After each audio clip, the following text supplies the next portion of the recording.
আইয়ামে জাহিলিয়াতের যুগে যখন নারী জাতির উপর অকথ্য নির্যাতন চলছিল, যখন জীবিত শিশু কন্যাকে কবরে পুঁতে ফেলা হতো, ঠিক তখন আমাদের প্রিয় নবী রাসূলুল্লাহ সাল্লাল্লাহু আলাইহি ওয়াসাল্লাম মহিলাদের সম্মান বাঁচাতে এগিয়ে আসলেন।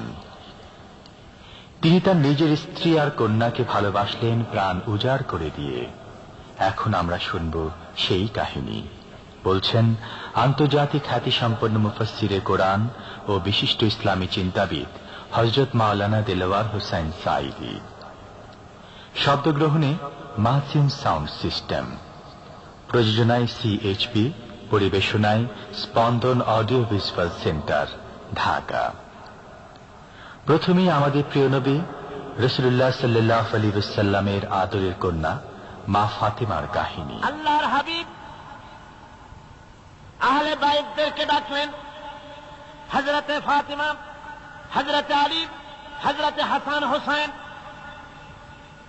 রিদওয়ানুল্লাহি তাআলা আলাইহিম আজমাইন, আহলে বাইতদেরকে ডেকে আল্লাহর হাবিব বললেন, ওগো আমার কলিজার টুকরা মেয়ে মা ফাতেমা, ও আলী, ও হাসান হোসেন, এই মাত্র কোরআনে কারীমের আয়াত নাযিল হলো।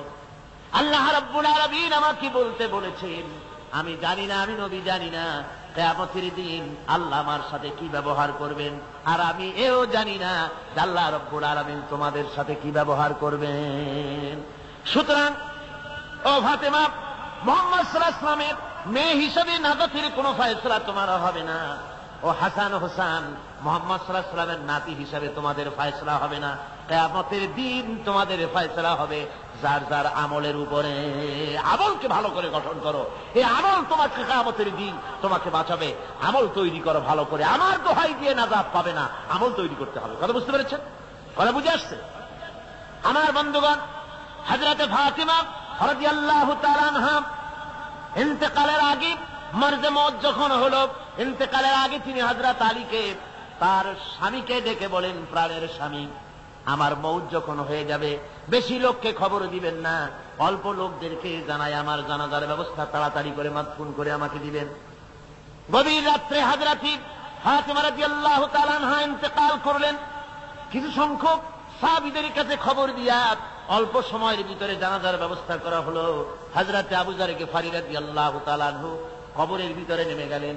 কবরের ভিতরে নেমে গিয়া হযরত আবু যর বলেন, যে কবর, তোর ভিতরে আজকে কাকে রাখবো, তুই কি তা জানিস নাকি? কোনো জবাব আসে না।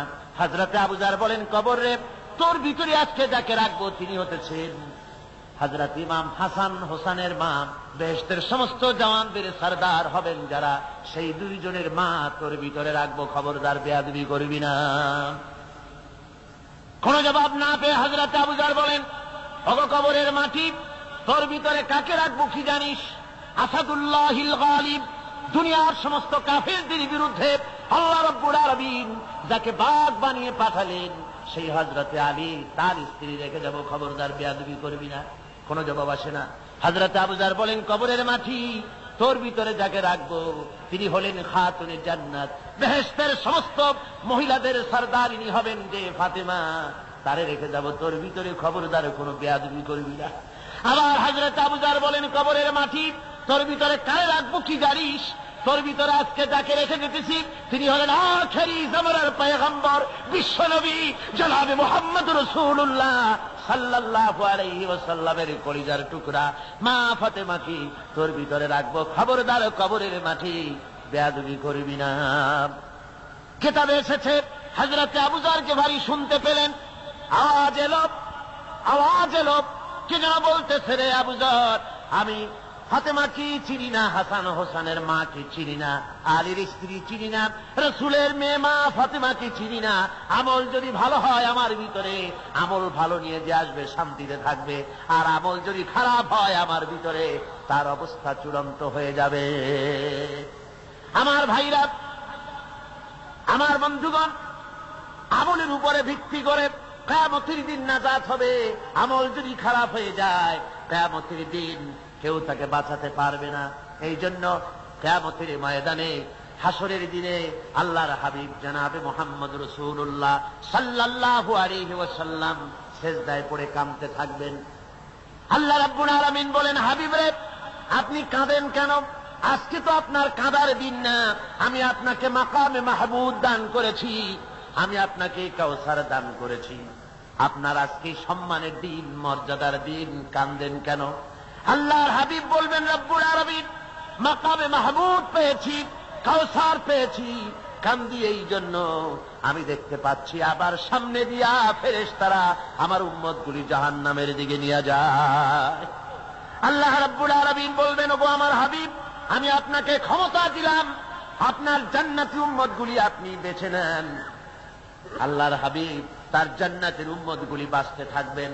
হযরত আয়েশা বলেন, ইয়া রাসূলুল্লাহ, কিয়ামতের ময়দানে লক্ষ কোটি কোটি মানুষের ভিতরে আপনার জান্নাতি উম্মত আপনি চিনবেন কি করে? হুজুর বলেন, আয়েশা, কোন একটি ঘোড়ার কপাল যদি থাকে সাদা, এই সাদা কপালওয়ালা ঘোড়াটা যদি অসংখ্য ঘোড়ার ভিতরে যদি হারিয়ে যায়, তাহলে সাদা কপালওয়ালা ঘোড়ার মালিক তার ঘোড়াকে পাবে কিনা বলো? হযরত আয়েশা বলেন, হুজুর অনায়াসে পাবে। আল্লাহ রাব্বুল আলামিনের হাবিব বলেন, আয়েশা রে, কিয়ামতের ময়দানে আমার যে উম্মতেরা নামাজি ছিল, দিনদার ছিল, পরেজগার ছিল, দুনিয়ার বুকে ঈমান নিয়ে যারা চলাফেরা করেছে, আমার দিন কায়েমের, আল্লাহর দিনের জন্য যারা কাজ করেছে, ওদের চেহারা নূর চমকাতে থাকবে, ঈমানের নূর কিয়ামতের দিন চমকাতে থাকবে। সেই ঈমানের নূর দেখে দেখে আমি আমার জান্নাতি উম্মতগুলি আমি বেছে নেব। হযরত ফাতিমা রাদিয়াল্লাহু তাআলা আনহাকে রাসূলুল্লাহ সাল্লাল্লাহু আলাইহি ওয়াসাল্লাম অত্যন্ত ভালোবাসতেন, মহব্বত করতেন তার স্ত্রীদেরকেও। তার স্ত্রীরাও রাসূল করিম সাল্লাল্লাহু আলাইহি ওয়াসাল্লামকে ভালোবাসতেন প্রাণ উজাড় করে দিয়ে। নবীজি বলেছেন, কন্যার পিতাদেরকে গালি দিও না। অনেকে টিটকারি করে, বারবার মেয়ে হয় ছেলে একটাও হয় না, সেই জন্য টিটকারি বটকারি করে। আল্লাহ নবী বলেছেন, মেয়ের পিতাকে গালি দিও না, ঠাট্টা করো না, যেহেতু আমি মুহাম্মদ রাসূলুল্লাহ সাল্লাল্লাহু আলাইহি ওয়াসাল্লাম, আমি মেয়েদের পিতা, আমি নিজে মেয়েদের পিতা, খাবার বাপ, মেয়েদের পিতাকে গালি দিও না। রাসূলুল্লাহ বলেছেন, আকাশের নিচে জমিনের উপরে খাদিজার মতো মহিলা আর নাই। সেই হযরতে খাদিজা রাসূলের 4টি মেয়ে পেটে ধারণ করেছিলেন। সুবহানাল্লাহ। মেয়ের প্রতি রাসূলুল্লাহ যথেষ্ট মহব্বত করতেন, মেয়েকে খুব ভালোবাসতেন হুজুর সাল্লাল্লাহু আলাইহি ওয়াসাল্লাম। হুজুরের কলিজার টুকরা ছিলেন মা ফাতিমা রাদিয়াল্লাহু তাআলা আনহা। হুজুর যখন কোথাও যেতেন, সকলের শেষে দেখা করতেন ফাতেমার সঙ্গে, আর বিদেশ থেকে সফর করে এসে সকলের আগে দেখা করতেন ফাতেমার সঙ্গে। সুবহানাল্লাহ। রাসূলুল্লাহ আরো বলেছেন, তোমরা যখন বাজারে যাবে বা ব্যবসা করতে যাবে বা বিদেশে যাবে, আসার সময় যে সব হাদিয়া নিয়ে আসো। আমরা যখন বাইরে যাই, বাজারে যাই, কিছু হাদিয়া আনি না, জামা কাপড় চকলেট ইত্যাদি আমরা আনে থাকি। রাসূলুল্লাহ বলেছেন, হাদিয়াগুলি তোমরা যারা বিদেশে যাও, বাজারে যাও, হাদিয়া আনবে, আর এনে ঘরের মধ্যে ঢুকে তা শুরু করবে মেয়েকে দিয়ে। প্রথমে দেবে মেয়েকে। সুবহানাল্লাহ। মেয়ের মর্যাদা ইসলামে সব চাইতে বেশি। কোন যুগে? যে যুগে মেয়ে হলে পরেই মাটির নিচে ঘেরে রাখতো, আছাড় মেরে মেরে ফেলে দিত। যে আইয়ে যামবিন কুতিলাত, কোন অপরাধে তাদেরকে হত্যা করা হলো, আল্লাহ পাক কোরআনে কারীমের মধ্যে বলেছেন তাদের অপরাধ আর কিছু না, তারা নারী, এই জন্য তাদেরকে মেরে ফেলা হতো। রাসূলুল্লাহ তাদের ইজ্জত দিলেন। সুবহানাল্লাহ বিহামদিহি। রাসূলুল্লাহ সম্মান দিলেন, ইজ্জত দিলেন তাদেরকে। কন্যা হিসাবে নারীর এই মর্যাদা। ফাতেমাকে রাসূল এত ভালোবাসতেন, ইন্তেকালের সময় হযরত ফাতেমা কাঁদতে কাঁদতে বেহুশ হয়ে যাওয়ার উপক্রম হয়ে গেছে। রাসূলুল্লাহ হযরত ফাতেমাকে ইশারা দিলেন। হযরত ফাতেমা তার কান নিয়ে রাসূলুল্লাহর মুখের কাছে লাগাই দিলেন। আল্লাহ নবী কি যেন বললেন কানে কানে, হযরত ফাতেমার কান্না বন্ধ হয়ে গেল।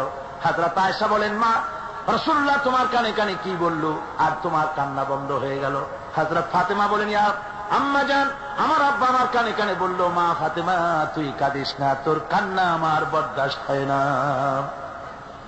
তোমাকে কাঁদতে হবে না।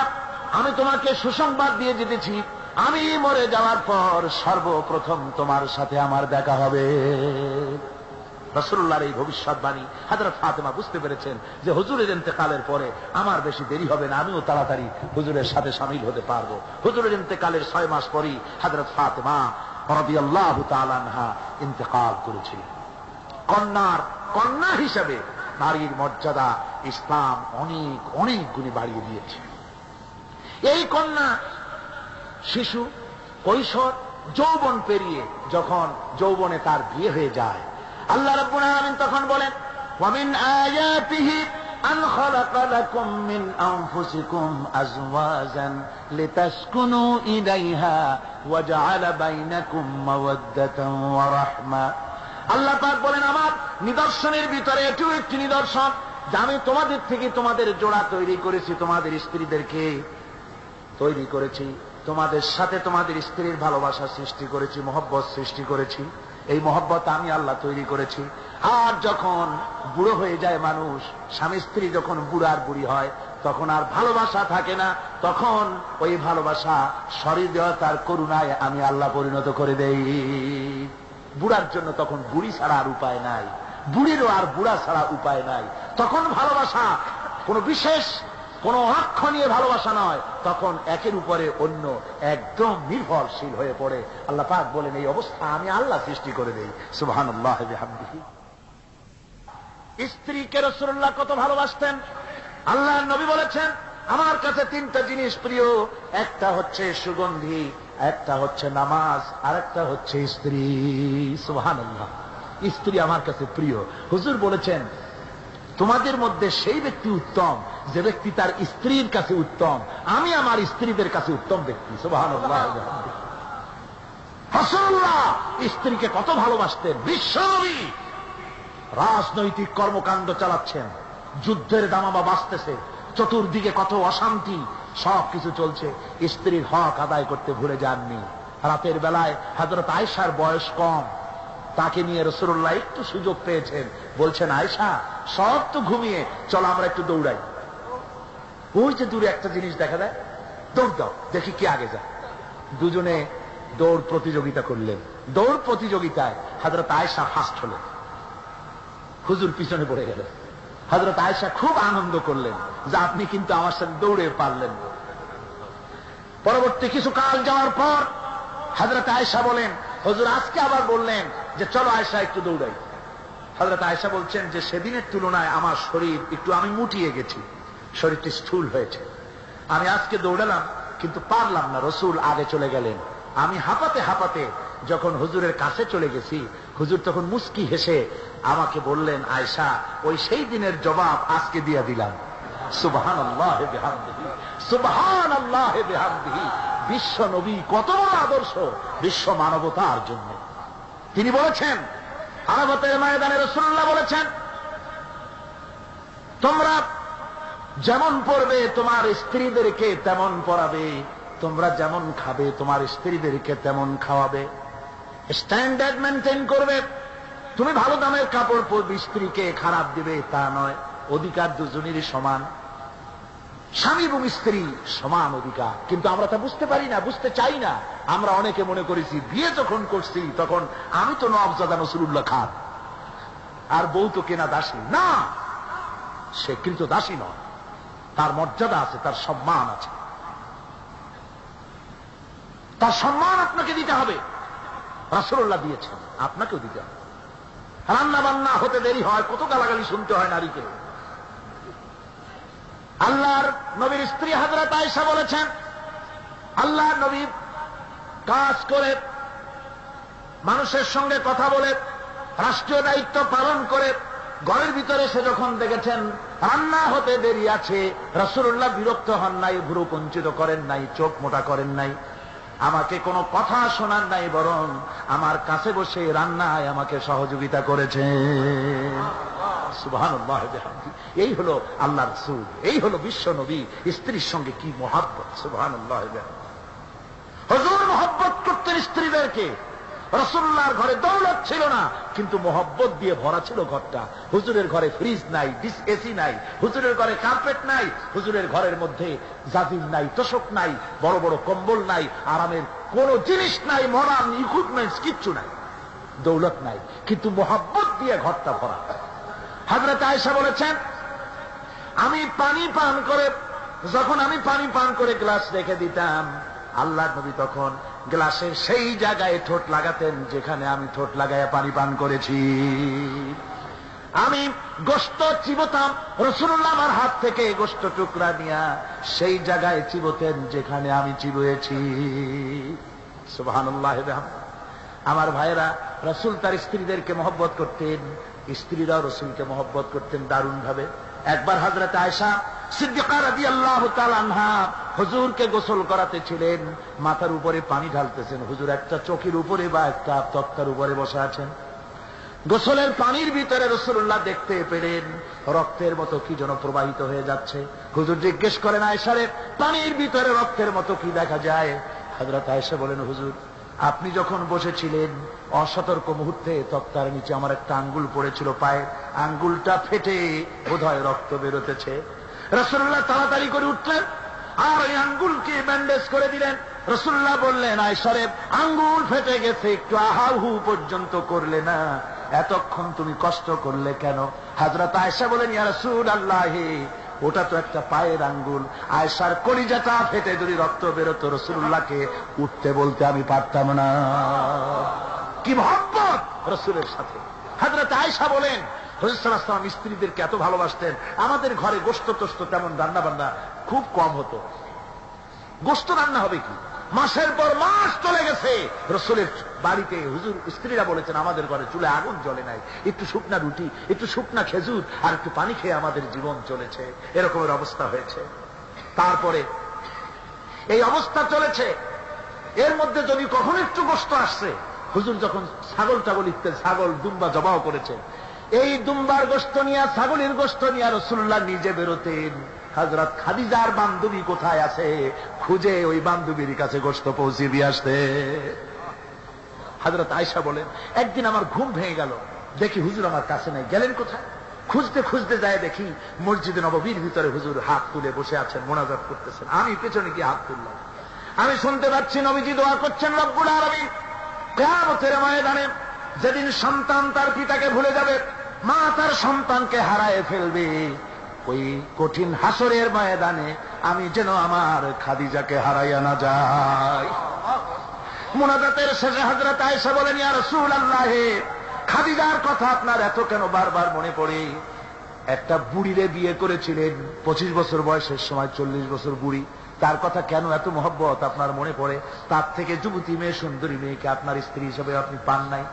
হুজুর বলেন, আয়েশা রে, খাদিজার সম্পর্কে এমন কথা তুমি আর বলো না, তোমরা সবাই আমার সুখের দিনের স্ত্রী, আর খাদিজা আমার এমন সময় স্ত্রী ছিল যখন মক্কায় আমার আশ্রয় ছিল না, তামাম মক্কা নগরীতে আমার আশ্রয় ছিল না। খাদিজার সঞ্চিত সমস্ত ধনরাশি ইসলাম কবুল করার পর দুহাতে খাদিজা বিতরণ করে দিয়েছে। হযরত আয়েশা বলেন, হুজুর আমার গোস্তাকি মাফ করে দেন, আমি আর এরকম বলবো না, তবে খাদিজা সম্পর্কে আমার কিছু একটু শুনান। হুজুর বলেন, আয়েশা রে শোনো, গভীর রাত, যত রাত হোক না কেন ইসলামের দাওয়াত দিয়ে দিয়ে গভীর রাত্রে আমি যখন বাসায় ফিরেছি, ঘরে এসেছি, দরজায় একটা মাত্র ডাক দিয়েছি, খাদিজা, অমনি দরজা খুলে গেছে। আমি জিজ্ঞেস করেছি, খাদিজা রে, যত রাত্রে আসলাম, যতবার আসলাম, একটা ডাকের বেশি লাগলো না, তুমি কি ঘুমাও না? হযরতে খাদিজা বলেছেন, ইয়া রাসূলুল্লাহ, আমার মনের ভিতরে ভয় থাকে, আল্লাহর রাসূল দিনের খেদমতে বাইরে আছেন, আমি যদি আরামে বিছানায় ঘুমায় থাকি আর নবীজি দরজার কাছে দাঁড়ায় আমারে ডাকাডাকি করবেন, উঠতে যদি দেরি হয়ে যায় নবীজির সঙ্গে বেয়াদবি হয়ে যাবে, এই মনে করে আপনি না আসা পর্যন্ত দরজার সাথে পিঠ লাগাই আমি দাঁড়াইয়া দাঁড়াইয়া ঘুমাই। আমার ভাইরা, হযরতে খাদিজার ইজ্জত স্বয়ং আল্লাহ দিয়েছেন। কে দিয়েছেন? হাদিস শরীফে এসেছে, রাসূলুল্লাহ জাবালে নূরে বসা, গারে হেরার ভিতরে বসা, হযরতে জিবরাইল রাসূলুল্লাহর সঙ্গে কথা বলতেছেন। একটু পরে হযরতে জিবরাইল বলেন, ইয়া রাসূলুল্লাহ, আমি আর এখানে বসবো না, আমি এখন চলছি, আমি দেখতে পাচ্ছি খাদিজা আসতেছে আপনার জন্য খাবার নিয়ে। খাদিজা যখন আপনার কাছে পৌঁছে যাবে, আপনি খাদিজাকে শোনায় দিবেন আল্লাহ রাব্বুল আলামিন খাদিজাকে সালাম জানাইছে। সুবহানাল্লাহ। রাসূলুল্লাহর কাছে হযরতে খাদিজা যখন আসলেন, হুজুর বললেন, খাদিজা, আজকে তোমার জন্য দারুণ সুখবর। বলে কি? বলে আল্লাহ পাক জিবরাইল কেমন উঠে গেল আমার কাছ থেকে, জিবরাইল বলে গেল আল্লাহ তোমাকে সালাম বলেছেন। হযরত খাদিজা কেঁদে ফেললেন, বললেন, ইয়া রাসূলুল্লাহ, আমার নারী জন্ম সার্থক, আল্লাহ আমাকে সালাম বলেছেন, এর জবাব কেমনে দিতে হয় হুজুর আমি তো জানি না, আপনি আমার পক্ষ থেকে আল্লাহর সালাম কিভাবে দেওয়া লাগে আপনি দিয়ে দিন, আমি তো বুঝি না কেমনে আল্লাহর সালামের জবাব দেব। হুজুর বললেন, খাদিজা শুধু আল্লাহ নয়, জিব্রাইলও তোমাকে সালাম বলে গেছে। হযরতে খাদিজা বললেন, হযরত জিব্রাইলকে আমার সালামের জবাবটা ওয়ালাইকুম আসসালাম বলেন। হযরত খাদিজার এই মর্যাদা ছিল। আমার ভাইরা, রাসূল পাক সাল্লাল্লাহু আলাইহি ওয়াসাল্লাম এভাবে মহব্বত করেছেন স্ত্রীদেরকে। সুতরাং স্বামী স্ত্রীর মহব্বত আল্লাহ জান্নাতি নিয়ামত। কি নিয়ামত? যে ঘরের মধ্যে স্বামী স্ত্রীর মধ্যে মিল মহব্বত আছে এটা বেহেশতের মতো, আর যেখানে মিল মহব্বত নাই এটা জাহান্নামের মতো। ঠিক কিনা? সুতরাং মহব্বত করুন, বেশি বেশি স্যাক্রিফাইস করুন, বেশি বেশি স্যাক্রিফাইস করুন। নারীদের ব্যাপারে বলা হয়েছে, পুরুষকে বলা হয়েছে অধিকার আদায় করো, সব ব্যাপারে সমান অধিকার। কিন্তু নারীকে একটা ব্যাপারে বলা হয়েছে, নারী শোনো, পুরুষের মর্যাদা তোমার চাইতে আল্লাহ রাব্বুল আলামিন বেশি দিয়েছেন। আর রিজালু কাওয়ামুনা আলান নিসা, নারীদের উপরে পুরুষের প্রাধান্য আল্লাহ পাক দান করেছেন। একজন সাহাবী বলেছিলেন, ইয়া রাসূলুল্লাহ, জঙ্গলি উট দেখলাম আপনার পায়ের উপরে সেজদায় পড়ে গেল, আপনি যদি আমাদেরকে অনুমতি দিতেন না আপনাকে আমরা সেজদা করতাম। আল্লাহ নবী বললেন, মানুষ মানুষকে সেজদা করা এ পারমিশন যদি আমি দিতাম তাহলে দুনিয়ার সমস্ত স্ত্রীদেরকে বলতাম তারা যেন তাদের স্বামীকে সেজদা দেয়। স্বামীর মর্যাদা এখানে বেশি। সুতরাং অধিকার সমান, কোন সন্দেহ নাই, কিন্তু স্বামীর একটা আলাদা মর্যাদা আছে, সেই সম্মানও তাকে দিতে হবে। এরপরে এই সমান অধিকারের ভিত্তিতে স্বামী স্ত্রী চলতে থাকে, মাঝখানে আল্লাহ পাক তাদেরকে সন্তান দান করেন। আল্লাহ তাদেরকে, নারীকে লেখাপড়ার অধিকার দিয়েছেন, ইসলাম তাকে লেখাপড়ার অধিকার দিয়েছে, শিক্ষার অধিকার দিয়েছে। হযরত আয়েশা সিদ্দিকা রাদিয়াল্লাহু তাআলা আনহা শিক্ষয়িত্রী ছিলেন, হাফেজা ছিলেন, হাদিসের হাফেজা ছিলেন, কোরআনের হাফেজা ছিলেন, হাজার হাজার সাহাবায়ে কেরামদের তিনি ওস্তাদ ছিলেন। সুবহানাল্লাহ। নারীদের ব্যাপারে অধিকাংশ মাসালা হযরত আয়েশা সিদ্দিকা রাদিয়াল্লাহু তাআলা আনহার অবদান। সুবহানাল্লাহ। নারী যুদ্ধ করেছে, যুদ্ধের ময়দানে নারীর অধিকার আছে। নারী চাকরি করতে পারবে, নারী ব্যবসা করতে পারবে, নারী লেখাপড়া করতে পারবে, নারী সেনাবাহিনীতে যেতে পারবে, নারী সব করতে পারবে, কিন্তু পর্দার মাধ্যমে। জনৈক সাহাবী ইসলাম গ্রহণ করার পরও রাসূলুল্লাহ সাল্লাল্লাহু আলাইহি ওয়াসাল্লামের কাছে অনুশোচনা করছিলেন তার কন্যা সন্তান নিজ হাতে হত্যা করার জন্য। আমাদের প্রিয় নবী এ কথা শুনে কেঁদে ফেললেন। একটা লোক গিয়ে কাঁদতেছিল মুসলমান হওয়ার পর। হুজুর কয়, কান্দো কেন? কই যে আমার গুনাহ কি মাফ হয়েছে? হুজুর বলেন, হ্যাঁ মাফ হয়ে গেছে। কলেমা পড়ছো, মাফ হয়ে গেছে। কয় যে হুজুর আমি তো মারাত্মক গুনাহ করছি। বলে কি? বলে আমার একটা মেয়ে, সেই মেয়েটাকে নিয়ে আমি, ঘটনা লম্বা, আমি সংক্ষেপে বলতেছি, মেয়েটাকে ফাঁকি দিয়া তাহলে আমি মারবো, বুঝতে দেই নাই আমার বউরে। বললাম চলো বেড়াইতে যাই। মেয়েটা আমার সাথে সাজায় দিয়েছে তার মা, বেড়াতে নিয়ে যাবো এই কথা মনে করে। মেয়েটা কদ্দূর যায়, আবার আব্বা আব্বা বলে আমার দিকে ফিরে আসে, আবার পিছনে থাকে, আবার আব্বা আব্বা বলে জড়ায় ধরে। এইভাবে করতে করতে যখন নির্জন এলাকায় গেলাম, আমি পাহাড়ের পাশে গর্ত খোঁড়া আরম্ভ করলাম। গর্ত খুঁজি আর মাটি ছিটে এসে আমার দাড়িতে লাগে। বাচ্চা মেয়েটা আমার কাছে এসে দাড়ি দিয়ে ধুল ঝাড়ায় দেয়, কয় আব্বা তোমার দাড়িতে ধুল লাগতেছে, তুমি এই কষ্ট করতেছো কেন? মেয়ে তো বোঝে না যে আমি তার জন্য কবর খুঁজতেছি। কবরটা খোঁড়া হয়ে যাওয়ার পর মেয়েটারে বান্ধা শুরু করলাম। মেয়ে এখন কাঁদতেছে, বাবা আমার বান্ধো কেন? আমি তারে বাঁধা জোরে ওর মধ্যে নিক্ষেপ করে দিলাম। মেয়েটা গর্তের মধ্যে বসে চিৎকার করে বলছে, আব্বা তুমি আমারে বাঁচতে দাও, আমি তোমারে বাপ বলে সমাজে হ্যাঁ করব না, আমি ভিক্ষা করে খাবো, আমার বাইরো না। লোকটি বলছি, ইয়া রাসূলুল্লাহ, আমার মনে দরদ আসলো না। আমি একটা পাথর উঁচু করে আমার মেয়ের বুক লক্ষ্য করে জোরে মেরে দিলাম। বুকটা ফেটে রক্ত ফিনকি দিয়ে উঠল, আর মেয়ের বুক থেকে আওয়াজ বেরোলো, আব্বা। আমার কানে যেন এখনো সেই আওয়াজ বাজে। হাদিস শরীফে এসেছে, হুজুরের চোখের পানি দাড়ি ভিজে ভিজে জামার উপরে পড়তেছিল। হুজুর বললেন, আহারে, মানুষও পারে এইরকম কাম করতে।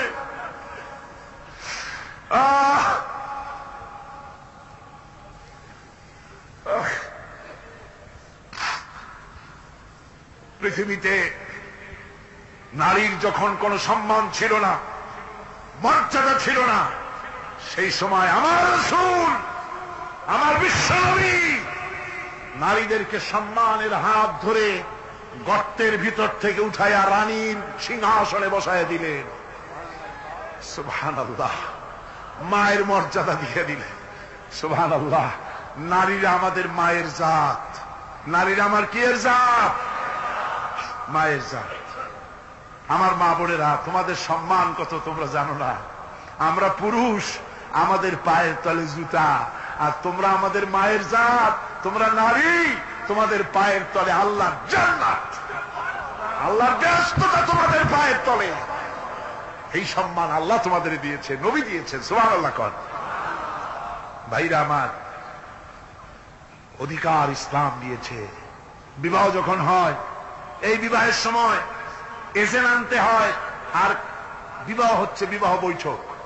এজেন্ট আনার জন্য ওই যে কি জানি কয়, ম্যারেজ রেজিস্ট্রার বা মৌলবি সাহেব, কার অনুমতি আগে নেয়? বলেন কার অনুমতি? তাহলে অধিকার ইসলাম পুরুষে দিল না মেয়ে লোকের দিল? আগে মেয়ে লোকের কাছে যাও, মেয়েটাকে জিজ্ঞেস করো সেই বিবাহে রাজি আছে কিনা। সুবহানাল্লাহ পড়ে, এই বিবাহে রাজি আছে কিনা জিজ্ঞেস করো, তার অধিকারই বেশি। এরপরে এই বিবাহে করার ব্যাপারে কত বৈষম্য। আজ বিবাহ করতে গেলে যৌতুকের প্রথা এসেছে। রাসূলুল্লাহ যৌতুক দিয়েছিলেন, ওটা যৌতুক না, ওটা উপহার, ওটা হাদিয়া। রাসূলুল্লাহ তোহফা দিয়েছিলেন হুজুরের জামাই। সুবহানাল্লাহ, কি জামাই! এক জামাই তো জিন্নুর আইন, যাকে ফেরেশতারা পর্যন্ত লজ্জা করত যারে দেখে, হযরত উসমান রাদিয়াল্লাহু তাআলা আনহু। আরেকজন হযরত আলী কাররামাল্লাহু ওয়াজহাহু। হযরত আলী, যার সম্পর্কে রাসূল পাক সাল্লাল্লাহু আলাইহি ওয়াসাল্লাম যাকে কত সম্মান দিয়েছেন, কত মর্যাদা দিয়েছেন, এই হলো হযরত আলী হুজুরের জামাই।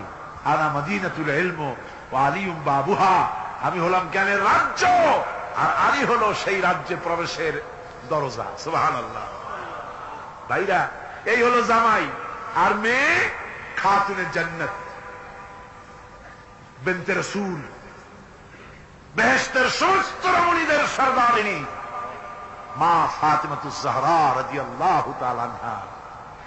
কি উপহার দিলেন বিয়েতে রাসূল! এই মেয়ে আর এই জামাই। উপহার হলো খেজুরের ছোবড়ার একটা তোষক, পানি উঠাবার জন্য একটা মশক, আর আটা পেশা একটা জাতা। এই হলো নবীর মেয়ে আর জামাইয়ের জন্য উপহার। রাসূলুল্লাহ সাল্লাল্লাহু আলাইহি ওয়াসাল্লামের স্ত্রী মা উম্মে হাবিবা আমাদের প্রিয় নবীর সম্মানের প্রতি ছিলেন খুবই যত্নশীল। তার পিতা তখন ইসলাম গ্রহণ করেননি। এমন অবস্থায় পিতা ঘরে প্রবেশ করলে রাসূলুল্লাহ সাল্লাল্লাহু আলাইহি ওয়াসাল্লামের স্ত্রী তার পিতার সাথে যে আচরণ করেছিলেন, এখন আমরা শুনব সে কাহিনী। আবার স্ত্রীরা রাসূলের প্রতি কি ভালোবাসা দেখেছেন। হযরত উম্মে হাবিবা রাদিয়াল্লাহু তাআলা আনহা, আমাদের মা আবু সুফিয়ান রাদিয়াল্লাহু তাআলা আনহু, তার মেয়ে। তার কাছে আবু সুফিয়ান তখনও কাফের, সেই কুফরি হালতে মেয়ের ঘরে গিয়েছেন। যাওয়ার পরে হযরত উম্মে হাবিবা বাপ যখন বসতে গিয়েছেন, তখন উম্মে হাবিবা বলছেন যে আব্বা একটু দাঁড়ান। এই অবস্থায় দাঁড়াতে বলে বিছানাটা উল্টায়া দিয়া তারপরে বললেন যে বসেন। বাপ মনে খুব দুঃখ পেলেন। আবু সুফিয়ান বললেন, মা উম্মে হাবিবা, আমি তোমার পিতা, ভালো একটা বিছানা থাকলে তাই বিছায় দেওয়া উচিত ছিল, আর তুমি বিছানাটা উঠাইয়া তারপরে আমার খালি জায়গায় বসতে বললা, আমি তোমার ব্যবহারে আহত হলাম। হযরত উম্মে হাবিবা বলেন, আব্বা জান, নিশ্চয়ই আপনি আমার আব্বা, শ্রদ্ধেয় পিতা, কোনো সন্দেহ এতে নাই, কিন্তু আপনি একজন কাফের। আল্লাহর রাসূল যে বিছানায় বসেন, সেই বিছানা আমি একটা কাফেরকে বসতে দিতে পারি না। সুবহানাল্লাহ।